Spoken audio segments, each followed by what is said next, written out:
തണ്ണിമത്തന്റെ തൊലി ഉപയോഗിച്ച് നല്ല ടേസ്റ്റുള്ള ഒരു പച്ചടി ഉണ്ടാക്കുന്ന റെസിപ്പിയാണ് ഞാനിങ്ങനെ പറഞ്ഞു തരുന്നത്. ആദ്യം ഇതുപോലെ തൊലി എടുത്തു വെക്കുക.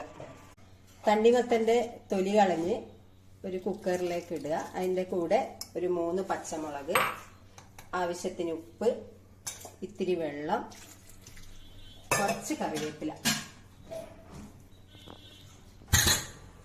ഇത് കുക്കറിൽ വെച്ചിട്ട് ഒന്ന് വേവിക്കുക. തണ്ണിമത്തന്റെ തൊലി വേവിച്ചിട്ട് തണുത്തതാണിത്. അതിലേക്ക് കുറച്ച് തേങ്ങയും തൈരും ഇത്തിരി കടുവും കൂട്ടി അരച്ചത് ചേർത്തിട്ടുണ്ട്. ടേസ്റ്റ് ബാലൻസിന് വേണ്ടിയിട്ട് ഒരു നുള്ളു പഞ്ചസാരയും കൂടി ആഡ് ചെയ്യാം.